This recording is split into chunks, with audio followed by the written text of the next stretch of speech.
वंदे मातरम। गदर party और क्रांतिकारी वास्तव में भारत माँ की स्वाधीनता के लिए समर्पित सभी क्रांतिकारी पूजनीय हैं। सरकारों ने भले ही उन्हें उचित सम्मान नहीं दिया, परंतु आज हम आज़ाद भारत में आज़ादी का जश्न मनाते हैं।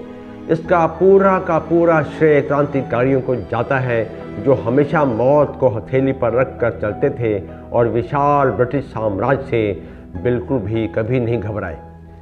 सन 1887-88 में पंजाब राज्य के कपूरथला जिले के गांव काला सांघा में सुंदर सिंह एवं श्रीमती गुलाब देवी के घर एक बालक का जन्म हुआ और नाम रखा गया हरनाम सिंह। बचपन में ही माता पिता ने हरनाम सिंह की शादी जिस बालिका से की उसका देहांत हो गया, तो आपने बिशन कौर से विवाह किया और गृहस्थ जीवन की गाड़ी चलने लगी। आप ब्रिटिश सेना में भर्ती हो गए और रेजिमेंट मिली 26 पंजाब। सिपाही की नौकरी की और पहला तबादला कोहट में, जो कि वर्तमान के पाकिस्तान के उत्तर दक्षिण सीमा प्रांत का एक नगर है। सन 1912 में आपकी रेजिमेंट हांगकांग चली गई।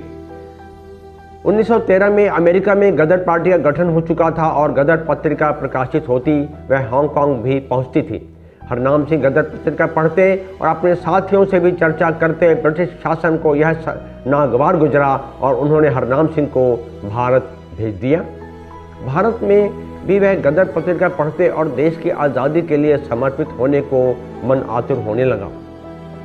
ब्रिटिश शासन द्वारा किए जा रहे पापों से भी मन भर गया। प्रण किया कि अब स्वाधीनता के लिए ही जीवन जीना है। हरनाम सिंह अब ब्रिटिश सेना के अधिकारियों द्वारा दिए गए निरर्थक आदेशों की अवहेलना भी करने लगे और साथियों को भी ललकारा कि फौजी की ड्यूटी युद्ध करने की है, हमें बेकार के कामों के लिए दिए गए निर्देशों का पालन नहीं करना चाहिए। पुनः ब्रिटिश सेना ने हरनाम सिंह को सजा के रूप में तबादला पहले कराची, फिर वहां से फिरोजपुर भेजा। फिरोजपुर हरनाम सिंह के लिए वरदान साबित हुआ, क्योंकि फिरोजपुर ही क्रांतिकारियों का एक बड़ा केंद्र था। इस बीच महान क्रांतिकारी करतार सिंह सराभा भारत लौट चुके थे और फिरोजपुर में हरनाम सिंह की मुलाकातें करतार सिंह सराभा से होने लगीं और क्रांतिकारी गतिविधियों की रणनीति भी बनते। ब्रिटिश सेना को इसकी भनक लग गई। ब्रिटिश सेना ने हरनाम सिंह को बहुत प्रकार के प्रलोभन दिए कि वह ब्रिटिश शासन द्वारा वांछित करतार सिंह सराभा को पकड़वा दे, परंतु हरनाम सिंह ने सरकार के सारे प्रलोभनों को दरकिनार कर दिया।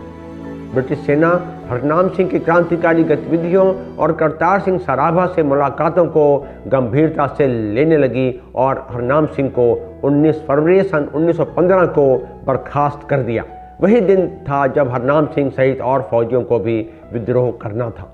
हरनाम सिंह को गिरफ्तार कर आपकी जमीन जायदाद को भी जब्त कर लिया गया। आपको वर्तमान पाकिस्तान के मिंटगुमरी जेल में रखा। मिंटगुमरी जेल में हरनाम सिंह ने कैदी टोपी पहनने से इनकार कर दिया और साफा बांधने पर जोर दिया। जेल अधिकारियों से कहा सुनी हुई तो 1 हफ्ते के लिए आपको जानवर की तरह एक पिंजरे में बंदी बना यातनाएं दी गई।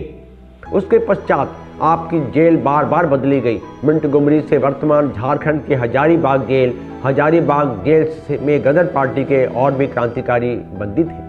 सबके साथ अमानवीय व्यवहार होता था, यहाँ तक कि रोटी केवल आटे की ही नहीं बल्कि आटे में मिट्टी मिलाकर बनाते। अमानवीय व्यवहार, यातनाएं और जेल अधिकारियों से बार बार शिकायत करने पर भी जब कोई असर नहीं हुआ तो 23 क्रांतिकारियों ने जेल से भागने की योजना बना डाली।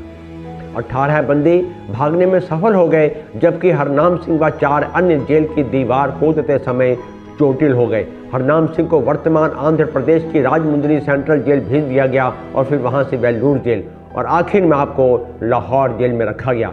एक बंदे की जेल को इतनी बार बदलना स्वयं इस बात की पुष्टि करता है कि क्रांतिकारी हरनाम सिंह ब्रिटिश जेल अधिकारियों की नज़र में एक खूंखार क्रांतिकारी थे। आखिर में आपको लाहौर जेल में स्थानांतरित कर ब्रिटिश शासन ने उनसे कहा कि हम आपको कुछ शर्तों पर रिहा कर देंगे, परंतु क्रांतिकारी ने जेल अधिकारियों की कोई भी शर्त मानने से साफ इनकार कर दिया।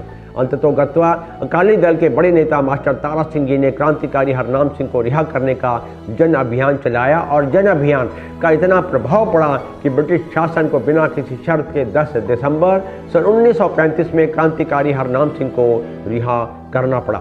पंजाब सरकार ने आपकी मासिक पेंशन 50 रुपये से 100 रुपये कर दी तो 2 जुलाई सन 1959 को उन्होंने एक बार और प्रयास किया। उस समय पंजाब राज्य के मुख्यमंत्री प्रताप सिंह कैरों से मुलाकात की और अपनी जमीन जायदाद जो ब्रिटिश हुकूमत ने जब्त कर रखी थी उसकी रिहाई की मांग की, परंतु दुखद दुर्भाग्यपूर्ण कि मुख्यमंत्री ने क्रांतिकारी हरनाम सिंह जी को निराश किया।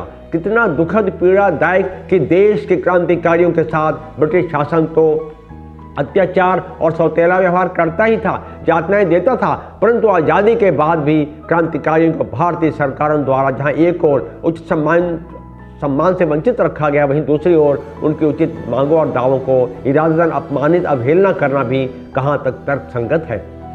पहले देश की आज़ादी का संघर्ष और आज़ादी के बाद न्याय की लड़ाई लड़ते लड़ते क्रांतिकारी हरनाम सिंह सांघा 18 मई सन 1978 को भारत माँ को अलविदा कह गए।